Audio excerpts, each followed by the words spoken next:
अस्सलाम वालेकुम। उम्मीद है आप सब खैरियत से होंगे। आज हम हमारे 10th क्लास की कंप्यूटर सीरीज़ को आगे बढ़ाने वाले हैं। प्रीवियस लेक्चर में हमने पढ़ा था कि हम GW बेसिक में अपनी प्रोग्राम को कैसे लिख सकते हैं। यहाँ पर हम पढ़ेंगे, इस लेक्चर में हम पढ़ रहे हैं कि स्ट्रक्चर क्या होता है, यानी कि एक प्रोग्राम को लिखने का स्ट्रक्चर क्या है बेसिक में।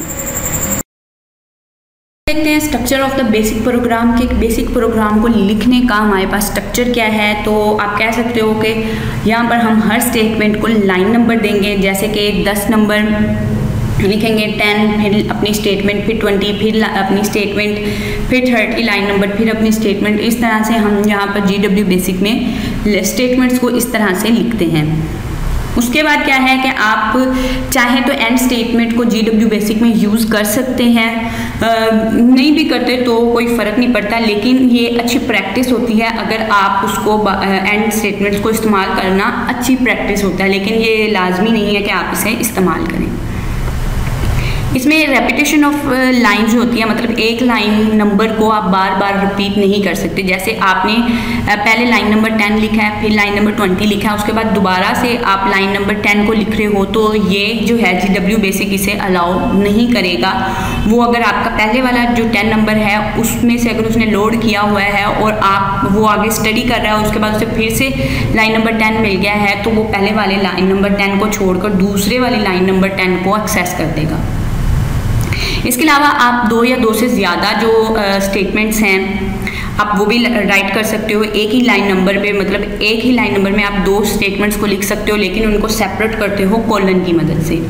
इसके साथ कोई भी वेरिएबल जो है आप उसे विदाउट डिक्लेरेशन किए बगैर इस्तेमाल कर सकते हो। डिक्लेरेशन का मतलब यहाँ पर होगा कि आप वेरिएबल को बता दो कि ये किस डाटा टाइप के साथ यूज़ हो रहा है। मतलब डाटा टाइप से मुराद होगा कि किस किस्म का जो इस वेरिएबल में किस किस्म की वैल्यूज़ जाने वाली है, मतलब इंट की, फ्लोट की, चार की। मतलब अब यूँ कह लो, इंट में आपकी आती है इशारिया के बगैर वाली वैल्यू, फ्लोट में आती है इशारिया के साथ वाली वैल्यू। इसी तरह से करैक्टर में आपके कोई भी स्पेशल सिंबल्स या आप करैक्टर्स को लिख सकते हो। इसके बाद आता है programme statement will always be executed according to ascending और डिसेंडिंग ऑर्डर। मतलब कहते हैं हमेशा जो प्रोग्राम जो है उसकी लाइन नंबर जो है वो हमेशा असेंडिंग ऑर्डर के लिहाज से ही चलेगी।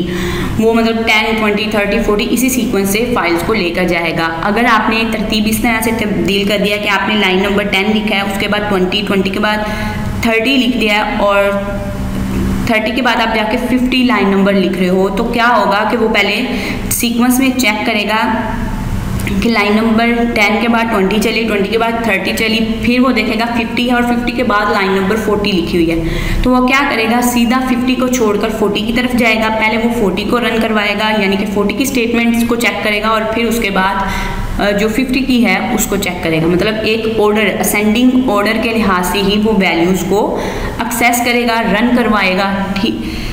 ठीक है। इसके बाद आता है character set of basic. Basic में करैक्टर सेट क्या काम करते हैं, हम कहते हैं character stacks of GW basic compares of alphabets. इसमें अल्फ़ाबेट्स, नंबर्स और कुछ स्पेशल सिंबल्स जो होते हैं वो भी आप करैक्टर में यूज़ कर सकते हो। तो सबसे पहले आता है अल्फ़ाबेट में आपके अपर और लोअर लेटर्स जो हैं वो दोनों इंक्लूड होंगे। नंबर आपके 0 से लेकर 9 तक होंगे, मतलब जो डिजिट्स हैं आपके वो 0 से 9 तक होंगे। GW बेसिक जो है इसमें कुछ स्पेशल करैक्टर्स जो हैं वो भी मौजूद होते हैं, जैसे प्लस क्या काम करता है, माइनस क्या काम करता है, डिवीजन क्या काम कर रही है। इस तरह के कुछ सैम्पल्स हैं जो आपकी बुक में दिए हुए हैं और साथ में आपको ये पिक्चर भी शो हो रही है, तो आप वहाँ से इसको देख लीजिएगा कि कौन सा स्पेशल सैम्पल जो है वो किस पर्पज़ के लिए यूज़ हो रहा है।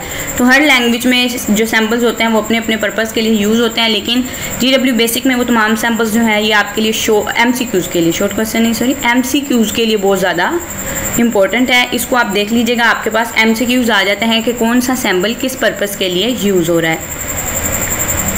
इसके बाद हमारे पास आता है रिजर्व वर्ड।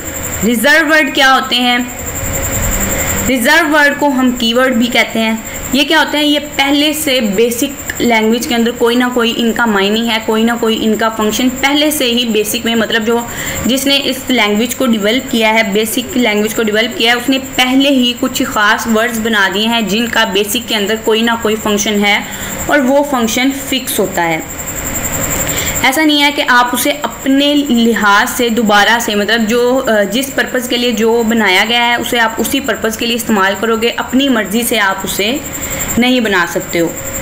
दूसरा ये भी याद रखेगा कि आप कभी भी रिज़र्व वर्ड को वेरिएबल का नाम नहीं दे सकते। जैसे कि मैं कहूँ कि मेरे पास वेरिएबल का नेम है ABCD, मतलब कोई भी A से लेकर Z तक मैं कोई भी इनमें से अल्फ़ाबेट उठाकर क्या कर सकती हूँ, अपने वेरिएबल को नाम दे सकती हूँ। लेकिन मैं कोई जो रिज़र्व वर्ड हैं, जैसे कि कौन कौन से रिज़र्व वर्ड हैं, इफ़, एल्स, देन, वेल वगैरह और भी बहुत सारे हैं, लेकिन ये जो हैं ये हम अपने जो अगले चैप्टर हैं, चैप्टर नंबर 3, चैप्टर नंबर 4, इनमें हम इन तमाम को पढ़ेंगे। लेकिन अब जैसे इफ़ जो है, इफ़ को आप वेरिएबल के नाम के तौर पे इस्तेमाल नहीं कर सकते।